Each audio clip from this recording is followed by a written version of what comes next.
ஓம் நம சிவாய. எல்லோரும் என்புற்றிருக்க நினைப்பதுவே அல்லாமல் வேறொன்றுமறியேன் பராபரமே. என் அன்பு துலாம் ராசி நண்பர்களுக்கும் தோழிகளுக்கும் பிள்ளைகளுக்கும் பெரியோர்களுக்கும் வணக்கம். 2025ஆம் ஆண்டு வரப்போகிறது, வந்துகிட்டே இருக்கு, வந்துருச்சு. ஏன் இப்படி சொல்றேன் அப்படின்னா, பிறக்கிறதுக்கு முன்னாடி பாக்குறவங்களுக்கும் பிறந்துகிட்டே இருக்கும்போது இந்த வீடியோ பாக்குறவங்களுக்கும் பிறந்ததுக்கு அப்புறம் 2025ல இந்த வீடியோ பாக்குறவங்களுக்கும் பொருந்தணும். அதனாலதான் இப்பவே 3 காலத்தையும் சேர்த்து சொல்லிட்டேன். அப்ப அந்த 2025ஆம் ஆண்டு என் அன்பு நண்பர்களுக்கும் தோழிகளுக்கும் இன்னும் பெரியோர்களுக்கும் எப்படி இருக்க போகுது அப்படிங்கறதான் எல்லோருடைய எதிர்பார்ப்பும். ஒரு வருஷம் அப்படிங்கிறது சாதாரண விஷயம் கிடையாது. 12 மாதம் அடங்கியது ஒரு வருஷம். அந்த 12 மாசத்துல ஒருவருடைய வாழ்க்கை மேலே மேலே மேலே போகலாம், கீழேயும் போகலாம். தலைகீழா மாறக்கூடிய அமைப்பு இந்த ஒரு வருஷத்துக்கு வலிமை உண்டு. அந்த வகையில் பார்த்தோம் அப்படின்னா, இந்த 2025ஆம் ஆண்டு முழுக்க முழுக்க உங்க வாழ்க்கையில என்ன மாற்றத்தை ஏற்படுத்த போகுது, எதுல சறுக்கல் இருக்கலாம், என்னென்ன பரிகாரங்கள்லாம் செய்யும் போது இந்த சறுக்கலை நம்ம சமாளிக்கலாம் அப்படிங்கறத பத்தி இந்த வீடியோல முழுமையா நம்ம பார்க்க போறோம். கொஞ்சம் எக்ஸ்ட்ரா டைம் இருந்தாலும் முழுசா பாத்துருங்க. இந்த 2025ஆம் ஆண்டு உங்களுக்கான காலம், உங்களுக்கான போர்க்களம், அவ்வளவுதான். சரி, இதுவரைக்குமான காலகட்டம் எப்படி இருக்கும்? பல பேருடைய வெறுப்புக்கு ஆளாகிறது மட்டும் இல்லாம சகோதர சகோதரிகளுடைய வெறுப்புக்கும் ஆளாகி இருப்பீங்க. உயர் அதிகாரிகளுடைய அவமானம், வேலைக்காரர்களால அவமானம், நண்பர்களால, துரோகிகளால விரக்தி, வலி, பூர்வீக பூமியை விட்டுட்டு வேற ஊருக்கு வேற நாட்டுக்கு குடிபெயர்ந்து, போதாத காலத்துக்கு குடி, சூது, ஆண் பெண் பழக்க வழக்கங்களால ஊரை விட்டு வெளி உலகத்துல அலையக்கூடிய நிலை, தங்கத்துக்கு இடம் இல்ல, நிம்மதியா ஆறுதல் சொல்றதுக்கு ஒரு குடும்பம் இல்ல, குடும்பமே இருந்தாலும் எதிரி மனப்பான்மை, அப்புறம் போதா குறைக்கு விபத்து, நோய், கழுத்தை பிடிக்கிற கடன், துரோகம், அது மட்டும் இல்லாம எதிரிகளுடைய சூழ்ச்சி, வலைப்பின்னல், தடை, நிம்மதியா தூக்கம் இல்ல, கௌரவம் காணா போயிடுச்சு, விழுந்து கிடக்கிற, சோர்ந்து கிடக்கிற, துரோகத்தாலும் சூழ்ச்சியாலும் துவண்டு கிடக்கிற, வாழ்க்கை முழுவதும் வலியை சுமந்து கிடக்கிற, பிறந்ததிலிருந்து சந்தோஷத்தை, கௌரவத்தை இழந்து வாழ்ந்து கொண்டிருக்கிற, ஒவ்வொரு நிமிஷத்தையும் வாழ்க்கைங்கிற போராட்ட களத்துல ஓய்வே இல்லாம வாழ்வா சாவாங்கிற கடைசி கட்டத்தை கடத்தி கொண்டிருக்கிற என் அன்பு ஆண் சிங்கங்களுக்கும் பெண் தங்கங்களுக்கும் இந்த 2025ஆம் ஆண்டு அப்படிங்கிறது இந்த உலகத்துக்கே நீங்கள் விடப்போகும் அரைக்கூவல் என்ன தெரியுமா? நான் வீழ்வேன் என்று நினைத்தாயோ, மறுபிறவி எடுத்து மாவீரனாக, மாவீர மங்கையாக மாறும் வருடம் இது. எப்படி அடிச்சு சொல்றேன் அப்படின்னு பாக்குறீங்களா? அதுதாங்க இந்த 2025ஆம் ஆண்டு 50-60 வருடங்களுக்கு பிறகு அமையக்கூடிய ஒரு அற்புதமான கிரக அமைப்பு. இந்த ஆண்டு கிரக பரிசையை பொறுத்த வரைக்கும் பெரிய பெரிய கிரகங்கள், அதாவது ராகு, சனி, குரு, கேது, இந்த 4 கிரகங்களும் பயிற்சி ஆகுது. இதுல என்ன சிறப்பு அப்படின்னா, ஒரே ஆண்டுல 4 கிரகங்கள் பயிற்சி ஆகிறதா சிறப்பு. அதிலும் மிகச்சிறப்பு எது? துலாம் ராசிக்கு இது எல்லாமே நல்ல பலனை, யோகத்தை, அதிர்ஷ்டத்தை கொடுக்க போகுது அப்படிங்கறதா அதை விட மிக மிக சிறப்பு. எப்படின்னா, சனி பயிற்சி மார்ச் மாசத்திலையும், மே மாசம் குரு பயிற்சி, அதே மாசத்துல ராகு கேது பயிற்சி நடக்குது. மத்த சூரியன், புதன், செவ்வாய், சுக்கிரன், இந்த கிரகங்கள்லாம் ஒவ்வொரு மாசத்திலையும் பயிற்சியாகி அதுவும் உங்களுக்கு சாதகமா இருக்கிறத என் அன்பு துலாம் ராசி நண்பர்களே பயன்படுத்திக் கொள்ளுங்கள். அதாவது நீங்க நினைச்சு சிரிக்கிறது எனக்கு புரியுது. மாயி அண்ணன் வந்திருக்காக, மாப்பிள்ள முக்கச்சாமி வந்திருக்காக, மற்றும் உறவினர்கள்லாம் வந்திருக்காக, வாமா மின்னலு அப்படிங்கிறது மாதிரி எந்த பயிற்சினாலையும் எங்க வாழ்க்கை மாற மாட்டாங்குது. மின்னல் மாதிரி சறுக்கு சறுக்குன்னு வந்துட்டு போவதை தவிர எந்த ஒரு மாற்றமும் ஏற்படல அப்படின்னு நீங்க சொல்றது எனக்கு புரியுது. அதாவது முதல்ல நம்ம ஜாதகத்தை ஒதுக்கி வைப்போம். ஒரு முக்கியமான விஷயத்தை நீங்க புரிஞ்சுக்கங்க உங்க வாழ்க்கையில. அப்பதான் நீங்க ஏன் இந்த பூமியில பிறப்பு எடுத்தீர்கள் அதை மட்டும் புரிஞ்சுக்கிட்டீங்க, அந்த சூட்சமத்தை மட்டும் புரிஞ்சுக்கிட்டீங்க அப்படின்னா எதுவுமே பெரிய வழியா இருக்காது. இந்த பூமியில வாழறது, ஜெயிக்கிறது, புகழ் அடையிறது பெரிய விஷயமா இருக்காது. அதாவது நாம எப்படி நம்ம வாழ்க்கையில நடக்கிறோமோ அதுவாகவே மாறுகிறோம். இதுதான் உண்மை. அதாவது நாம செய்யற ஒவ்வொரு செயல் வினைக்கும் அதற்கேற்றது மாதிரி பலன் கிடைக்கும். அதுக்கு அர்த்தம்னா கர்மா, உங்களுக்கே தெரியும். இதுல இன்னொரு மொழியிலையும் சொல்லலாம், வினை பயன், செய்யற செயலுக்கு ஏற்ற பலன். அப்ப கர்மா அப்படிங்கிறது நமக்கு விதிக்கப்பட்ட தலை விதி இல்ல, நாமளே உருவாக்கின வினை பயன் கர்மாங்கிறது. அதாவது இப்ப கடக்க போகிற ஒவ்வொரு பாதையும் நாம் இதற்கு முன்பு உருவாக்கிய பாதைகள். நாம என்ன மாதிரியான பாதையை உருவாக்கினோமோ அந்த பாதையில இப்ப நடக்க போகிறோம். இதுதான் வாழ்க்கை அப்படிங்கிறது. ஒரு வட்டம் எவ்வளவு ஈஸியா சிம்பிளா சொல்லிட்டாங்க பாத்தியா? அப்ப ஒவ்வொரு செயலுக்கும் கிடைக்கக்கூடிய பலன் தான் இப்ப நம்ம அனுபவிச்சிட்டு இருக்கோம், அனுபவிக்க போறோம். இந்த சூட்சமத்தை நீங்க புரிஞ்சுக்கணும். அப்போ இப்போதான் புரிஞ்சுக்கிறீங்க அப்படின்னா இதுக்கு முன்னாடி போனதை விட்டுருங்க. இதுக்கப்புறம் நாம் என்ன செய்யலாம், இந்த நிமிஷத்திலிருந்து நாம் என்ன செய்யலாம், இதை மட்டும் நீங்கள் முடிவெடுத்துக்குங்க. இந்த ஆண்டு உங்களுக்கு மிக முக்கியமான ஆண்டு. வெற்றியை ருசிக்க போறீங்க. அந்த வெற்றி உங்களை நேசிக்கணும் அப்படின்னா நிச்சயமா முதல்ல நம்பிக்கை, தைரியம் இருக்கணும். நாம் ஆரம்பிக்கிற தொழிலோ சோதனையோ எதிர்பார்க்கும் வெற்றியை தரும் அப்படின்னு நினைச்சுக்கிட்டு இருக்கிற நேரத்துல திடீர்னு ஒரு அழிவை நம்ம சந்திச்சோம் அப்படின்னா எப்படி இருக்கும்? இந்த வரலாறு இதை நீங்க புரிஞ்சுக்கிட்டீங்க அப்படின்னா உங்க வாழ்க்கை எவ்வளவு பெரிய சிம்பிளான விஷயம் அப்படின்னு நீங்க புரிஞ்சுப்பீங்க. உங்கள் வாழ்க்கையில் நடக்கிற போராட்டங்களும் கஷ்டங்களும் துன்பங்களும் எதிர்பார்ப்புகளும் அதற்கான முயற்சிகளும் எவ்வளவு சிம்பிள் அப்படின்னு நினச்சிப்பீங்க. உதாரணமாக ஒரு தீ விபத்தோ வெள்ள அழிவோ திருடர்களால் நஷ்டமோ ஏற்பட்டது அப்படின்னா நாம் இடிஞ்சு உட்காந்துருவோம். நாம் செய்கிற வேலையில் உடனே கிண்டல் பண்ண ஆரம்பிச்சிருவாங்க. இதுதான் நேரம் அப்படின்னு உலகம் பூரா கேலி பண்ண ஆரம்பிச்சிருவாங்க. அதே நேரத்தில் எதுவும் நன்மைக்கே அப்படின்னு நினச்சிட்டிங்க அப்படின்னா உங்களுக்குள்ளார ஒரு உத்வேகம் கண்டிப்பா பிறக்கும். அதுக்கு எடுத்துக்காட்டு தான் இந்த வரலாறு. தாமஸ் ஆல்வா எடிசன் பல விஞ்ஞான கண்டுபிடிப்புகளுக்கு சொந்தக்காரர். ஒரு நாள் ராத்திரி கண்டுபிடிச்சிட்டு இருக்கும்போது எதிர்பாராத விதமா அவருடைய விஞ்ஞான கூடம் தீப்பிடிச்சு எரியுது. எரிஞ்சு எல்லாமே சாம்பலாயிடுது. கருவிகள், டாக்குமெண்ட், அவருடைய கனவுகளும் சேர்ந்து அதுல எரிஞ்சு போயிடுது. இதை பார்த்த எடிசன் மகன் இந்த காட்சியை அப்பா பார்த்தா ரொம்ப கஷ்டப்படுவார், உடல்நலம் பாதிக்கப்படுவார், அதுக்கப்புறம் அவர் முயற்சியை பண்ணாமல் விட்டுருவார் அப்படின்னு நினைச்சு வருத்தப்படுறாரு எடிசனுடைய மகன். பல ஆண்டுகளுடைய கனவும் உழைப்பும் ஒரே இரவுல நாசமாகி போயிடுச்சே அப்படின்னு கவலைப்பட்டார் அந்த பையன். உடனே அங்க வந்த எடிசன் பார்த்துட்டு அவசர அவசரமா, தம்பி ஓடு, உன்னுடைய அம்மாவை கூப்பிட்டு வா, தீயினால எரிஞ்ச இவ்வளவு பெரிய பொருட்களை இதுக்கு முன்னாடி உங்க அம்மா பார்த்ததில்ல, இந்த தீயை பார்த்ததுல போய் கூப்பிட்டு வா, பெரிய தீயா இருக்கு அப்படின்னு சொல்லி அனுப்புறாரு. தீ எரிஞ்சு நாசமாகி முடிஞ்சதுக்கு அப்புறம் மறுநாள் காலையில அந்த நாசமான ஆய்வு கூடத்தில் நடந்து போறாரு.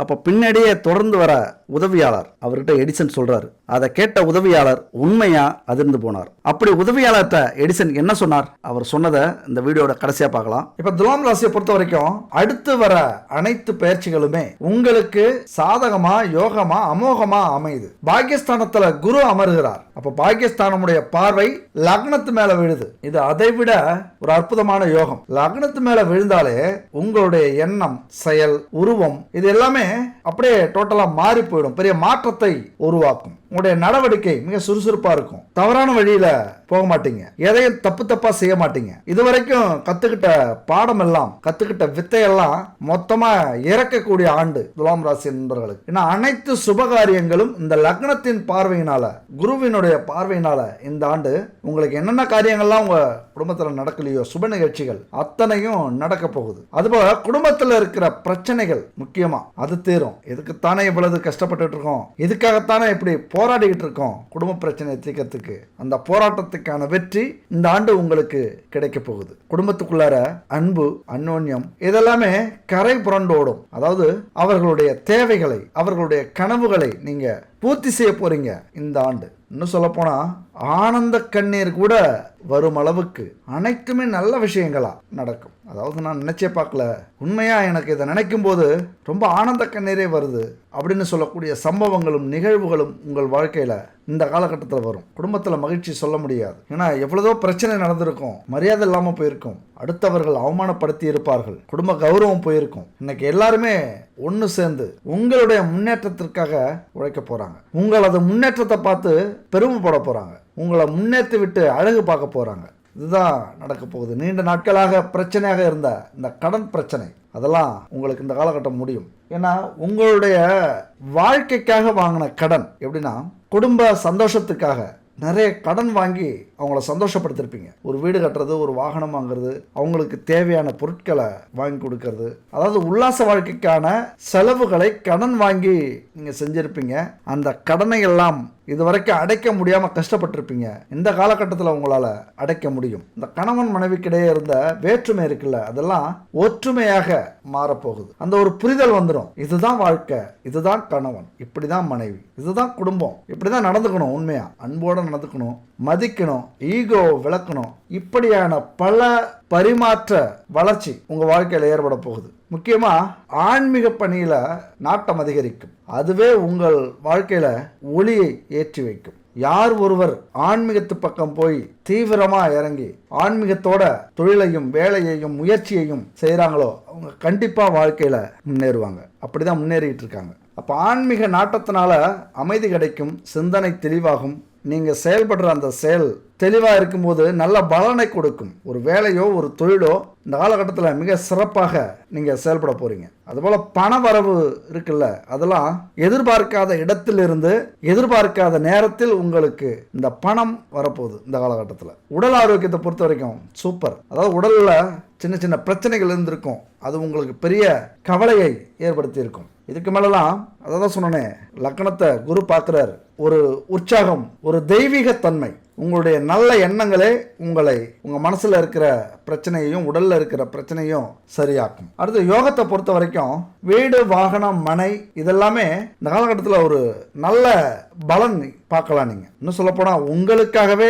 வந்த ஆண்டு மாதிரியே உங்களுக்கு தோணும். இந்த வருஷத்தை நீங்கள் எப்பொழுதுமே மறக்க மாட்டீங்க. அப்படி ஒரு மாற்றத்தை உங்கள் வாழ்க்கையில் ஏற்படுத்த போகுது. நீங்கள் எவ்வளதோ கேட்டு கொஞ்சம் அழுத்து போயிருப்பீங்க, கொஞ்சம் அலட்சியப்படுத்தி இருக்கலாம் பல பயிற்சிகளை அல்லது பல வருஷங்களை. புத்தாண்டு பலன் வருஷம் தான் வருது, எது நடந்திருக்கு அப்படிங்கிற ஒரு விரக்தி உங்களுக்கு இருக்கலாம். அந்த விரக்தியாலேயே பல வாய்ப்புகளை நீங்க மிஸ் பண்ணியிருக்கீங்க. இந்த வருஷமும் அது மாதிரி மிஸ் பண்ணிடாதீங்க. இந்த மீடியா துறையில இருக்கிறவங்களாம் உண்மையா சாதிக்கக்கூடிய ஒரு ஆண்டு. ஏன்னா துலாம் அப்படின்னாலே சுக்கிரன் அதிபதி. அப்ப மீடியாவுக்கு ரொம்ப கனெக்ட் உண்டு. ஏன்னா மீடியாவில் தான் ஒரு ஆடம்பரமான வாழ்க்கையை வாழ முடியும், நினைச்சதை சாதிக்க முடியும், நினைச்ச வாழ்க்கையை அடைய முடியும். அது சுக்கிரனுக்கு உரிய காரகங்கள் அதெல்லாமே. அதனாலதான் ஒரு நல்ல முயற்சி பண்ணீங்க அப்படின்னா மிகப்பெரிய மாற்றத்தை மீடியாவில் இருக்கிறவங்களும் அல்லது மீடியாவுக்காக முயற்சி பண்ணுறவங்களும் இந்த காலகட்டத்தில் அடையலாம். அதுபோல் ரொம்ப நாளாக உங்களது திறமை முடங்கியே இருந்திருக்கும், அதெல்லாம் இந்த வருஷத்தில் வெளிப்பட போகுது. மொத்தமாக மாறி ஒரு பெரிய வலிமை உள்ள நபரா,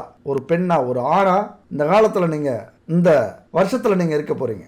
புதனுடைய நட்சத்திரத்தில் சனி பகவான் சஞ்சாரம் செய்ய போறார். அதனால வெளிநாட்டு தொடர்பு, அதன் மூலயமா அபரிதமான வருமானம் அல்லது உத்தியோகம், வேலை வாய்ப்பு, அங்கே போய் வேலை செய்யறது, தொழில் செய்யறது, வியாபாரம் செய்யறது, இதெல்லாமே இந்த காலகட்டத்தில் உங்களுக்கு அமையணும் அப்படிங்கிற ஒரு அமைப்பு உண்டு, கிரக அமைப்பு உண்டு. உங்களுக்கு வெளிநாட்டு அங்கீகாரம் உங்களுக்கு இந்த காலகட்டத்தில் கிடைக்க போகுது இந்த வருஷத்தில், இந்த 2025ஆம் ஆண்டு.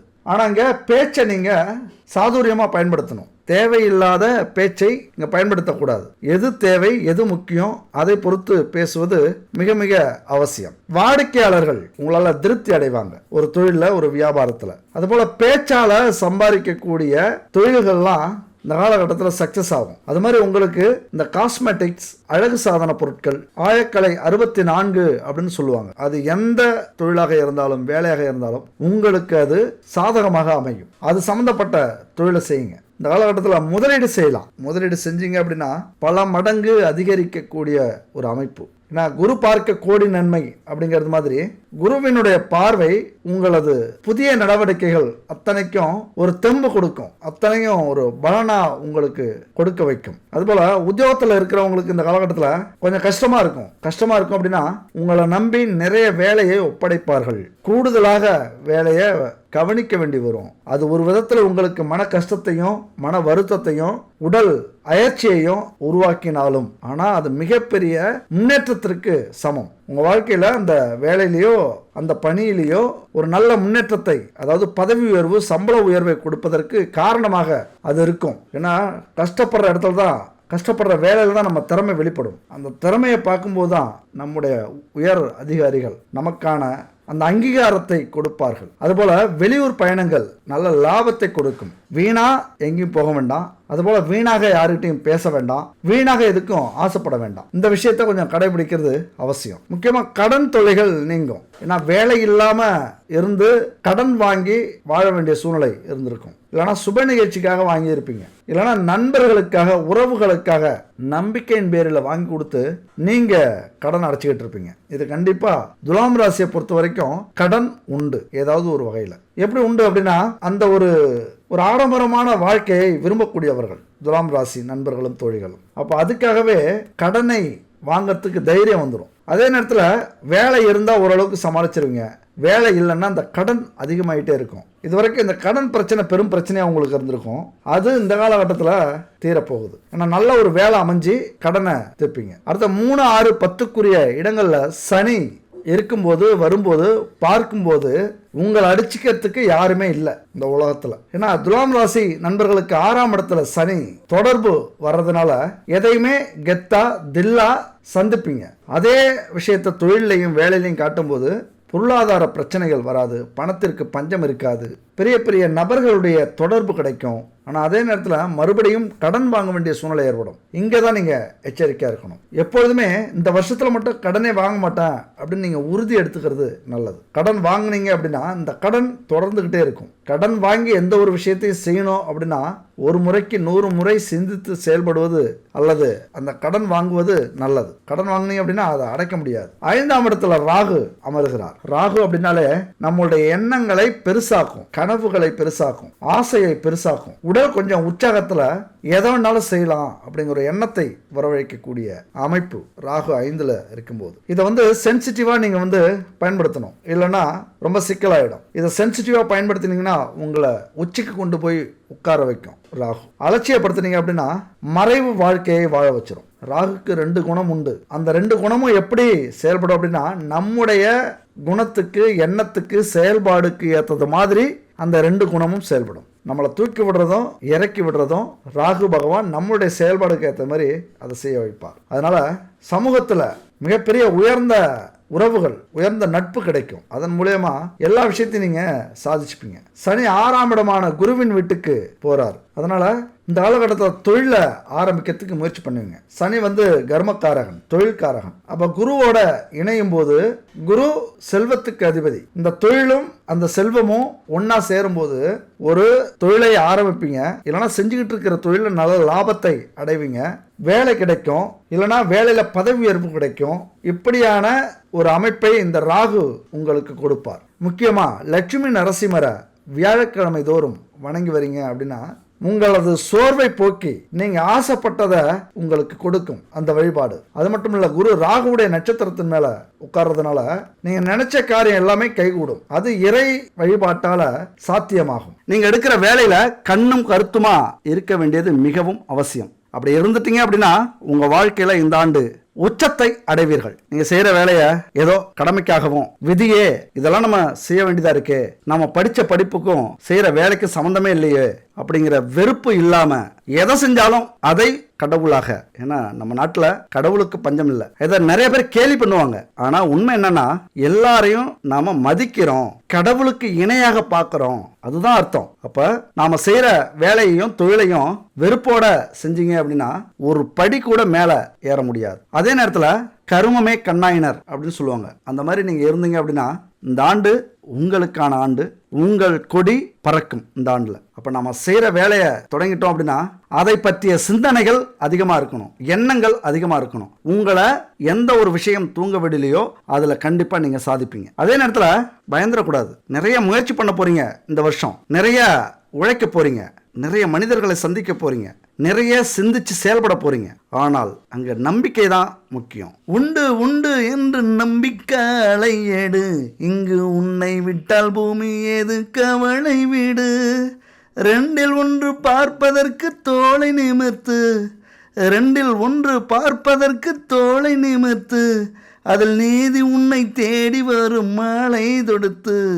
ஹே நெஞ்சம் உண்டு நேர்மை உண்டு ஓடு ராஜா, நேரம் வரும் காத்திருந்து பாரு ராஜா.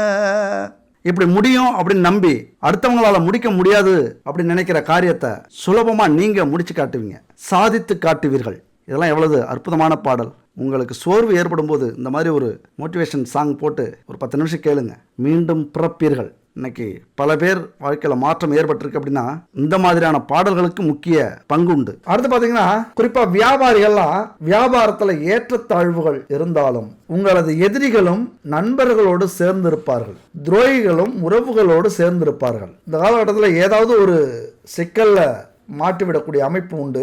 வியாபாரிகள், தொழில் செய்கிறவங்க எச்சரிக்கையா இருக்கணும். ஒரு நட்பை தேடும் போது அல்லது ஒரு நட்பை உருவாக்கும் போது அல்லது ஒரு நட்பு பழகும் போது ரொம்ப எச்சரிக்கையா செயல்பட வேண்டிய அமைப்பு. அதாவது துரோகத்தை அனுபவிப்பீங்க, இல்லைன்னா உங்கள்கிட்ட நிறைய களவாடக்கூடிய அமைப்பு உண்டு. இல்லைன்னா கடன் வாங்கி கொடுங்க எனக்கு அப்படின்னு சொல்லிட்டு நிறைய பேர் வருவாங்க. அது ஏமாத்தத்துக்காக வரக்கூடிய அமைப்பாக இருக்கும். அடுத்தவங்க கையெழுத்து போடுறது, ஜாமீன் கையெழுத்து, இதெல்லாம் இந்த காலகட்டத்தில் பி கேர்ஃபுல்லா இருக்க வேண்டியது அவசியம். இன்னைக்கு உங்களுக்கு சிம்பிளா தெரியலாம், மாமா மச்சான் கூப்பிடுறாரு, நம்ம மாமன் தானே மச்சான் தானே நம்ம நண்பன் தானே அப்படின்னு அலட்சியமா போயிடுவீங்க. அது உங்கள் வாழ்க்கையே காணாடிக்கிற அளவுக்கு பெரிய விஷயம் கூட நடக்கலாம். பயமுறுத்தல, இதெல்லாம் இயற்கை, உங்களுக்கு வரக்கூடிய அமைப்பு. அதுபோல பெண்கள்லாம் உங்களது மதிப்பு மதிப்பையும் மரியாதையும் உயர்த்தி கொள்ளக்கூடிய ஒரு வருடம். எதுக்கு ஆசைப்பட்டிருப்பீங்க? ஒரு கௌரவத்துக்கு, குடும்ப மகிழ்ச்சிக்கு, செல்வத்துக்கு, புகழுக்கு ஆசைப்பட்டிருப்பீங்க.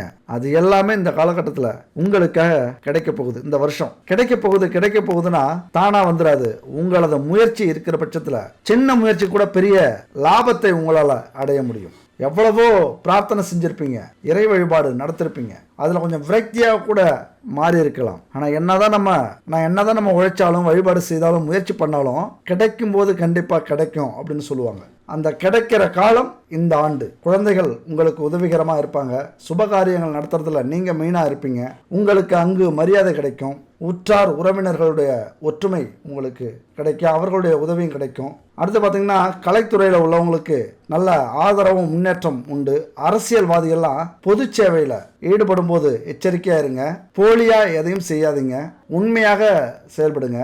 உண்மையாக செயல்படும் போது உங்கள் வாழ்க்கையில் மிகப்பெரிய மாற்றத்தை அது ஏற்படுத்தும். கட்சி மேலிடத்துக்கு பிடிச்சி போய் ஒரு பெரிய பதவிக்கான அமைப்பு உருவாக்கக்கூடும் உங்களுக்காக. அதெல்லாமே இந்த சனி பகவானால முடியும். முயற்சி பண்ணுங்க. எப்படி பார்த்தாலும் துலாம் ராசி நண்பர்களுக்கு இந்த ஆண்டு மிக மிக சிறப்பாக இருக்குது அப்படின்னா உங்களுக்கு சந்தேகமே தேவையில்லை. ஒரே ஒரு விஷயம்தான், இந்த காலகட்டத்தில் நீங்கள் சோர்வாக இருப்பீங்க. சோர்ந்து போய் தோல்வியில் நம்மளால் முடியுமோ முடியாதோங்கிற ஒரு நம்பிக்கை இல்லாமல் இருப்பீங்க. அதை மட்டும் மாற்றிக்கணும், அவ்வளோதான். இறை வழிபாட்டோட உங்களது முயற்சி செஞ்சீங்க அப்படின்னா மிகப்பெரிய மாற்றத்தை உங்களால் அடைய முடியும். வெள்ளிக்கிழமை தோறும் பக்கத்தில் இருக்கிற அம்மன் கோவிலுக்கு 16 முறை அம்மன் கோவிலை வலம் வாங்க. உங்கள் ஊர் பக்கத்தில் இருக்கிற அம்மன் கோவில் அல்லது ஊர்லேயே இருக்கிற அம்மன் கோவில் 16 முறை வலம் வாருங்கள். 9 வெள்ளிக்கிழமை எல்லாமே மாறும். உங்கள் வாழ்க்கையே மிகப்பெரிய மாற்றத்தை அது கொடுக்கும். கடவுளே கதி அப்படின்னு இருங்க. திருப்புகழ் தினமும் படிச்சிங்க அப்படின்னா எந்த ஒரு பிரச்சனையாக இருந்தாலும் விலகி முருகனுடைய திருவருள் உங்கள் வீட்டுக்கும் உங்களுக்கும் முழுசாக கிடைக்கும். அதை நீங்கள் உணர்வீங்க. தினமுமே அந்த திருப்புகழ் படிங்க. கனவிலோ இல்லைனா ஏதாவது ஒரு வழியிலோ முருகன் உங்கள்கிட்ட சில அறிகுறிகளை காட்டுவார். அது மாதிரியான நேரத்தில் உங்களுக்கு இறைவன் ஆதரவாக இருக்கிறார், அருள் கொடுக்க போகிறார் அப்படின்னு நீங்கள் புரிஞ்சுக்கணும். அது மட்டும் இல்லை, இந்த 2025 திருச்செந்தூருக்கு ஒரு முறையாவது போயிட்டு வாங்க. ஏன் அப்படி சொல்கிறேன் அப்படின்னா, படைத்தல், காத்தல், அழித்தல் இந்த 3 செயல்களையும் செய்யக்கூடிய பிரம்மா, விஷ்ணு, சிவன் இந்த மும்மூர்த்திகளுடைய வடிவமா திருச்செந்தூர்ல முருகப்பெருமான் அருள் செய்கிறார். அந்த இடத்துக்கு போனீங்க அப்படின்னா குறைஞ்சபட்சம் ஒரு 8 முதல் 12 மணி நேரம் அங்கேயே இருங்க. காலையில போனா மாலை வரைக்கும் அங்கே தங்குங்க. இரவு போனால் மறுநாள் காலை வரைக்கும் தங்கிட்டு வாங்க. அப்போதான் அந்த முருகப்பெருமானின் முழு அருள் உங்களுக்கு கிடைக்கும், பரிபூர்ணமாக கிடைக்கும். அதனால இந்த திருச்செந்தூர் தலத்துக்கு இந்த வருஷம் ஒரு முறையாவது போயிட்டு அந்த முருகனை வழிபட்டு வாருங்கள். நிச்சயம் அந்த முருகன் அருளால் கர்ம வினையெல்லாம் கரைந்து உங்களது தலையெழுத்தே மாறும். அது எவ்வளவு பெரிய விபத்து, பிரச்சனை, சூழ்நிலைகள் வந்தாலும் உங்களுக்கான பிரச்சனைகளை அவர் முடித்து வைப்பார். கர்ம வினையவே தீர்ப்பார். எவ்வளவு பெரிய விஷயம். ஏன்னா 3 மும்மூர்த்திகளும் அவருடைய வடிவில் இருக்காங்க அப்படிங்கிறது தான் ஐதீகம். அது மட்டும் இல்ல, திருச்செந்தூர் போயிட்டு முருகனை தரிசனம் செய்யறது மட்டும் முக்கியம் இல்லை, முருகன் அவரது பார்வை நம்ம மேலே விழணும், அதுதான் ரொம்ப முக்கியம். அப்ப திருச்செந்தூர் போறதுக்கு முன்னாடி நம்முடைய உடலையும் மனதையும் தயார்படுத்த வேண்டும். அதுக்காக கிளம்புறதுக்கு முன்னாடியே வீட்டில் முருகப்பெருமானின் படத்துக்கு விளக்கேற்றி வச்சு முருகன்ட்ட மனம் விட்டு பேசுங்க. நமக்கு எத்தனையோ மனக்குறைகள் இருக்கும், எத்தனையோ கஷ்டங்கள் இருக்கும், தேவைகள் இருக்கும், கவலைகள் இருக்கும், பிரச்சனைகள் இருக்கும், எதிரிகள் இருப்பாங்க, தொழில் துரோகிகள் இருப்பாங்க. ஆனா அதையெல்லாம் முருகன்கிட்ட சொல்லி புலம்புறதை விட்டுட்டு முருகனோட ஒன்றி மனம் விட்டு பேசுங்க. மனதார முருகா அப்படின்னு அடையுங்க. நீயே துணை எனக்கு, உன்னை தவிர என்னை காக்க யாருமே இல்லை, நீயே கதி, நீ அழைத்தால் மட்டுமே நான் திருச்செந்தூர் வருவேன் அப்படின்னு மன உறுதியோட சொல்லி தினமும் இந்த திருப்புகழ் படியுங்க. ஏதாவது ஒரு சூழ்நிலையில அவராவே உங்களை கொண்டு போய் திருச்செந்தூர்ல விடுவார். உங்களால தவிர்க்கவே முடியாது. அந்த நேரத்துல அவர் நினைக்கும் போது நீங்க அங்க இருப்பீங்க.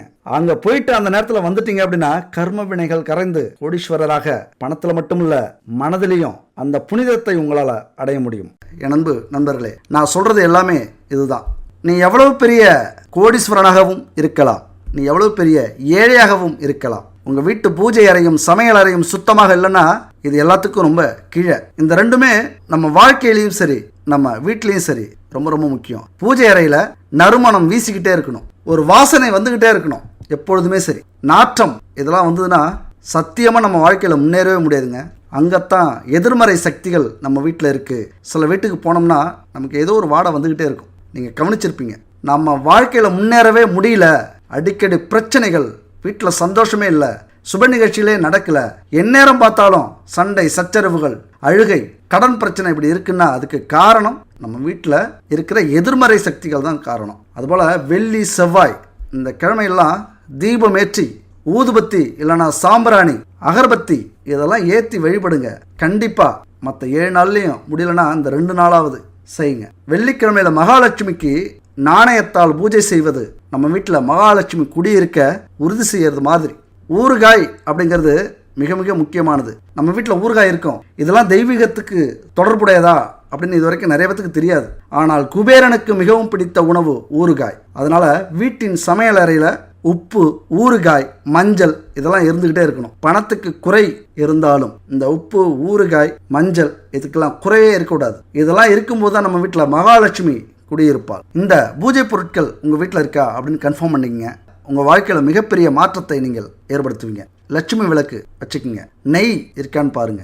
7 வகையான திரி வாங்கி வச்சுக்கோங்க. என்னென்ன வகை திரி?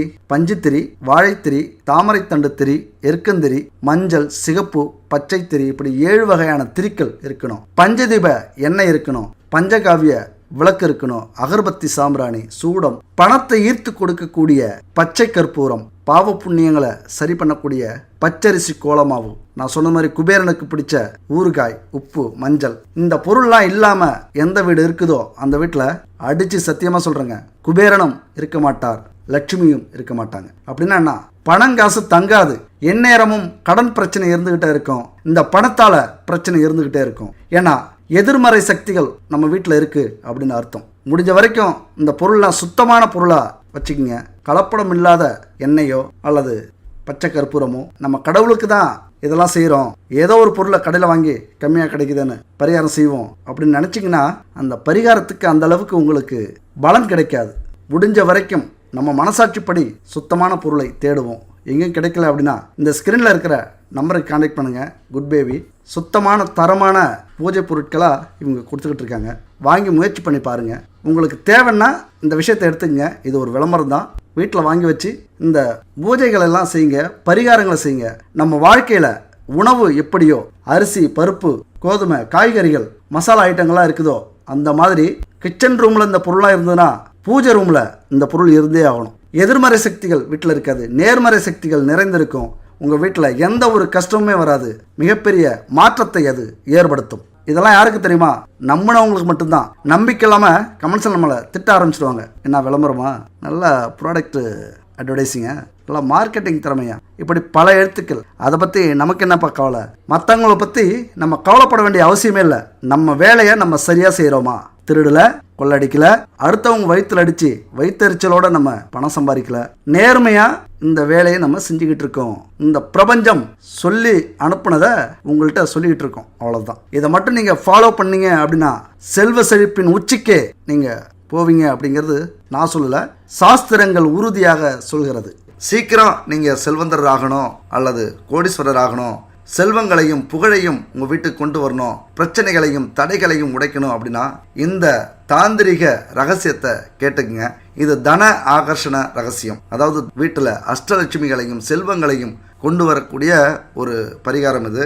ஒரு வளர்பிறை வெள்ளிக்கிழமை அன்னைக்கு அதிகாலையில் குளிச்சுட்டு சுத்தமான உடையில் நீங்கள் என்ன பண்ணுறீங்க, ஒரு மஞ்சள் விரிப்பு ஒரு துண்டை போட்டு கிழக்கு முகமாக பார்த்து அமர்ந்து கொள்ளுங்கள். அதுக்கு பக்கத்திலேயே மஞ்சளால் பிடிச்ச பிள்ளையாரை வச்சுக்கோங்க. வடக்கு முகமாக மகாலட்சுமி படத்தையும் எடுத்து வச்சுக்கோங்க. அதுக்கு முத நாள் ஒரு வேளை நீங்கள் செய்யணும். என்ன செய்றீங்க அப்படின்னா, பவளமல்லி செடியோட வேரில் ஒரு சிறிய துண்டு எடுத்துக்கோங்க. அப்புறம் 11 சிறிய வெள்ளை குண்டுமணியை எடுத்துக்கோங்க. வெள்ளை குண்டுமணி அப்படின்னா வெண்குண்டுமணி அப்படிங்கிறது தான் வெள்ளை குண்டுமணி. சிவப்பு குண்டுமணி மாதிரியே தெரியும். அதில் 11 குண்டுமணி எடுத்துங்க. ஒரு தாயத்தில் அந்த வேரையும் 11 குண்டுமணியும் போட்டு அடைச்சி வச்சுக்கிட்டு பிரம்ம முகூர்த்தத்தில் நம்ம இப்போ செய்ய போகிற அந்த பூஜையில் வச்சுக்கிங்க.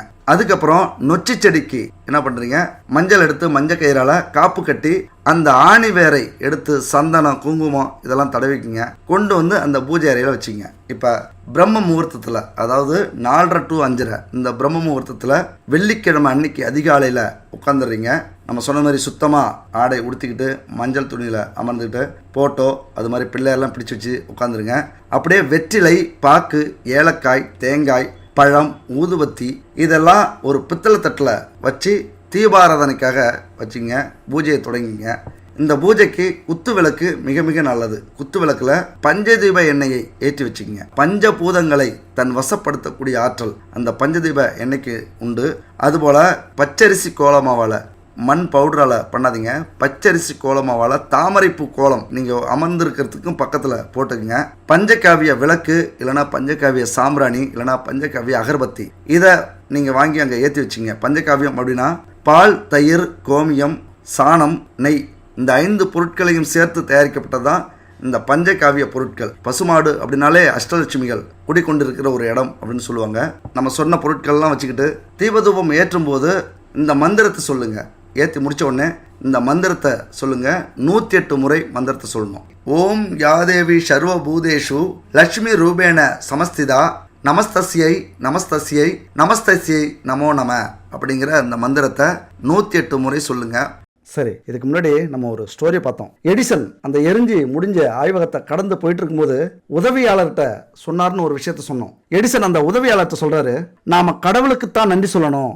நம்முடைய தவறுகளும் தோல்விகளும் உலகின் கண்ணில் படாமல் ஒரே அடியா மறைச்சிட்டார் இறைவன். போகட்டும், நாம எல்லாத்தையும் இனிமே முதல்ல இருந்த ஆரம்பிக்கலாம், கண்டிப்பா வெற்றி கிடைக்கும் அப்படிங்கிறார். எவ்வளவு பெரிய வார்த்தை அது. பிரச்சனையை சந்திச்சு முடிச்ச உடனே இது மாதிரி பேசுறதுக்கு நடந்துக்கிறதுக்கு எத்தனை பேரால முடியும்? அந்த பக்குவம் தான் நம்ம வாழ்க்கையில நமக்கும் தேவை. அப்படி வந்துருச்சு அப்படின்னா எடிசன் சாதிச்சது மாதிரி நம்மளாலையும் சாதிக்க முடியும். உலக புகழ் அவர் மறைஞ்சு எத்தனை வருஷமானாலும் ஆகலாம், ஆனா அவர் இன்னும் ஒவ்வொரு ஆராய்ச்சியிலையும் கண்டுபிடிப்பிலையும் இருந்துகிட்டே இருக்கார். அப்ப சூழ்நிலைக்கு ஏற்றது மாதிரி ஒரு மனோதிடத்தை, நம்பிக்கையை ஏற்படுத்திக்கிற தன்மை இருக்குல்ல, அதுதான் நம்ம எல்லார்ட்டையும் இருக்கணும். ஒரு வெற்றி வாய்ப்பை நம்ம எதிர்பார்க்கும் போது முயற்சி, காலம், பொருள் இதெல்லாம் திடீர்னு இழந்துட்டோம் அப்படின்னா அப்ப மட்டும் நம்ம மனதைரியத்தை விட்டுறக்கூடாது. அதுதாங்க பெரும் பிரச்சனையே. சோர்ந்து போயிடுவோம். அந்த மனதைரியம் வெற்றியை நோக்கி நம்மளை வழி நடத்தும். மனதைரியம் மட்டும் நமக்கு திடமா இருந்துச்சு அப்படின்னா அந்த வெற்றி நம்ம கையில தான். அதனால உங்களுடைய பிறப்பு மதிக்க முடியாத செல்வம். இதை புரிஞ்சுக்கிட்டு பாரதியார் கேட்டார்ல, இன்னல்கள் வரும்பொழுது, துன்பங்கள் வரும்பொழுது, துயரங்கள் சூழும் பொழுது, சூழ்ச்சிகள் வலம் வரும்பொழுது நான் வீழ்வேன் என்று நினைத்தாயோ? ஆணித்தரமா சொல்லுங்க. வீழ்வது தவறல்ல, வீழ்ந்து கிடப்பதுதான் தவறு. ஆக நான் வீழ்வேன் என்று நினைத்தாயோ? ஆம், வீழ்வேன், ஆனால் எழுந்தே தீருவேன். நம்முடைய வெற்றி நேர்கோட்டில் உயர போறதே இல்லை. எப்படியும் மேல ஏத்தம் இறக்கமா தான் இருக்கும். வீழ்ந்தால்தான் எழுச்சி. இழப்புகளை ஏற்க மறுப்பவன் வீழ்ந்தே கிடப்பான். நாங்க சொல்றது வீழ்தல் அப்படின்னா உடல் சார் வீழ்ச்சி அல்ல, மாறா உளம் சார், உள்ளம் சார்ந்த வீழ்ச்சி, மனது சார்ந்த வீழ்ச்சி. எவன் ஒருவன் இழப்புகளை ஏற்க தயாராக இருக்கிறானோ, எவள் ஒருவள் இழப்புகளை ஏற்க தயாராக இருக்கிறாளோ, எவன் எவள் வீழ்த்தினாலும் எழுவான், எழுவாள். வீழ்வதற்கு காரணம் நாம இல்லைனாலும் நாம எழுவதற்கு நம் கைகள் காரணமாக இருக்கணும். ராசா, இருக்கணும். வீழ்ந்தவர் ஒரு நாள் சுயமுயற்சியில் எழுந்தே தீர வேண்டும். இந்த உலகத்துல நம்மளை தூக்கிலிட பல வேடிக்கை மனிதர்கள் இருக்கிறார்களே தவிர தூக்கிவிட எவருமே இல்லை. ஆகவே உன்னை நம்பு, இழப்புகளை ஏற்க பழகு, அடிபட அடிபட நீ உறுதியாவாய். வீழ்ந்தாலும் எழுவோம், விதைகளாய் மறுபிறவிக் கொள்வோம். இந்த பிரபஞ்சத்துக்கு சொல்லுங்க, என்னை படைச்ச உன்னை என்றும் தாழ விடமாட்டேன் பிரபஞ்சமே. நம்மை வீழ்த்த நினைக்கும் ஆத்மாக்களுக்கு சொல்லுங்கள், இருப்பதற்காக வாழும் மனிதர்களுக்கு நடுவிலே வாழ்க்கையை பறப்பதற்காக என வாழும் நான். சாம்பலிலிருந்து மீண்டும் பீனிக்ஸ் பறவை போல உயிர்த்தெழுந்து வாழ்ந்தவன் நான். விழுந்து விட மாட்டேன். தேடிச்சோறு நிதம் நின்று சின்னஞ்சிறு கதைகள் பேசி மனம் வாடி துன்பமிகு உழன்று பிறர்வாட பல செயல்கள் செய்து நரைகூடி கிழப்பருவமெய்தி கொடுங்கோற்று கிரையென பின்பாயும் பல வேடிக்கை மனிதரைப் போலே நான் வீழ்வேன் என்று நினைத்தாயோ? நான் வீழ்வேன் என்று நினைத்தாயோ?